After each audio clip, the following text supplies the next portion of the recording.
Hey fight fans, today in this video, former UFC champion in 2 different weight categories Henry Cejudo named the top 5 mixed martial artists whom he considers the strongest in the history of martial arts. Now of course Cejudo named himself, but he did not mention Khabib Nurmagomedov, which angered a lot of fans. Israel Adesanya, he got a tattoo on his face. He recently posted a video in which he showed his new tattoo.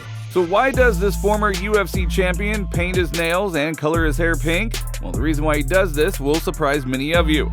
Also later on in the video, preparation of Islam Makhachev, who will soon be facing the most difficult fight of his career, and the recent success of Umar Nurmagomedov inspired hope in many before his fight with Makhachev versus Volkanovski.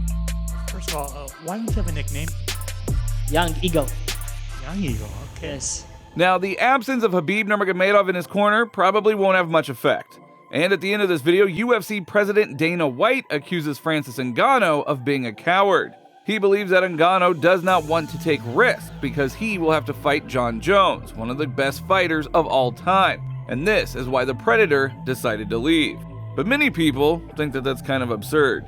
But before we start the video, I want to ask you to subscribe to our channel. There are already more than 40,000 subscribers and our goal is to reach 50,000. So we kindly ask you to help support us. Thank you so much in advance. Former UFC champ Henry Cejudo named off his top 5 mixed martial arts fighters whom he considers the best.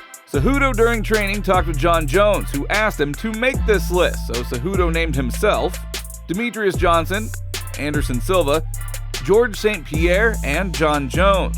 But the fighter he did not say anything about was Khabib Nurmagomedov. He even removed the last emperor, Fedor Emelianenko, from his list, who is widely regarded as one of the greatest heavyweight fighters, if not the greatest, of all time. And in the place of Fedor, well, he named himself. I put myself in 5th. You, Demetrious Johnson, Anderson Silva, GSP, and then myself. And the only reason why I put myself 5 is 2 belts. And I beat 3 Hall of Famers to go in there. I think 2 belts carries a lot of weight. Yeah. So, what do you think?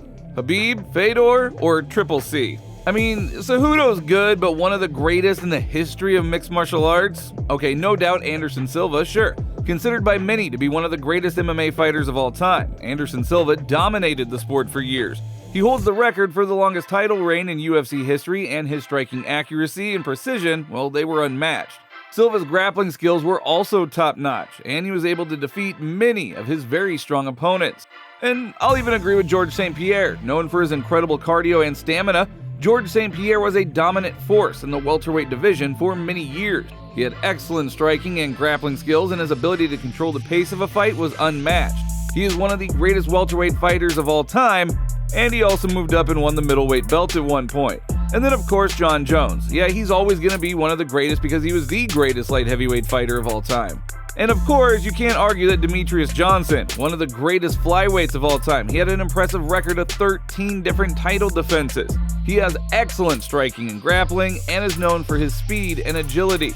So there's 5. As we can see, Cejudo himself did not fit in here, not to mention Khabib. So who would you remove from this list? Who would you give Cejudo's place on this list to?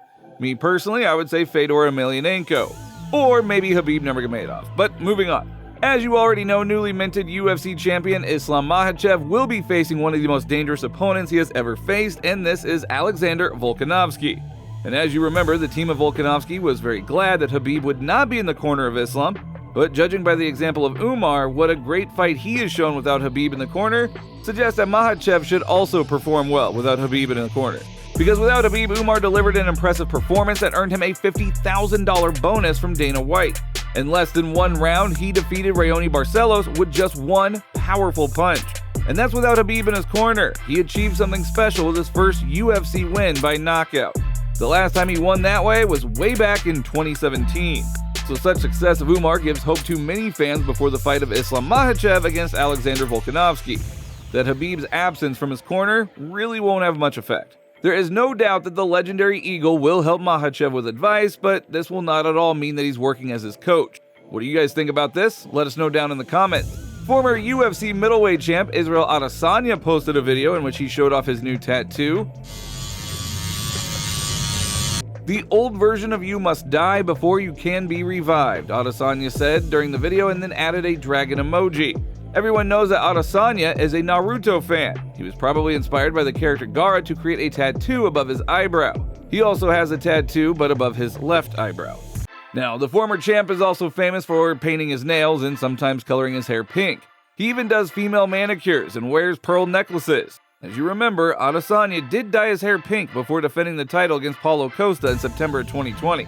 Many fans personally did not appreciate the new style of the champion, and Costa harshly ridiculed him. But in the fight, Adesanya knocked out the Brazilian, and after his victory, he made the same famous gesture over the defeated challenger. A video of Adesanya with pink hair from the hairdresser became a meme. The fighter looked very, I guess most people were saying unmanly, but for the champion, this is not a problem. He openly declares that he accepts his femininity and he enjoys it. In 2018, Israel even participated in a photo shoot for a sunglasses brand that raised the topic of masculinity. In the pictures, Adesanya appeared in a more gentler way in a pink sweater with a flower behind his ear, which is pretty atypical for a UFC fighter. But this was the idea that he did not look like the others. And lastly, UFC President Dana White recently said in a press conference that Francis Ngannou left because he didn't want to take risks, because he had to fight Jon Jones, which many considered absurd. For example, Daniel Cormier and former UFC champion Eddie Alvarez ridiculed Dana for this, saying, "The UFC just failed to negotiate with Francis, but instead of admitting it, they say that the most intimidating bastard on the planet is afraid to fight. These jokes write themselves," wrote Alvarez on social media. And then Daniel Cormier on his YouTube channel said, "Because people will be unrelenting right now because Francis left. It's almost like Francis avoided Jones. That's not true. Francis would have fought Jon Jones on any day of the week. Let's not get crazy, fans.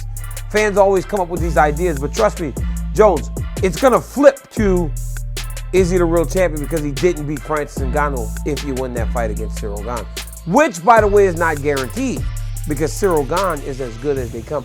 I honestly believe that this matchup is a much better matchup for us as fans because technically you have two guys that are going to be as skilled as we have ever seen in the heavyweight division. That is all for today. Don't forget to like and subscribe to this channel. And remember, this is very important, so thank you in advance.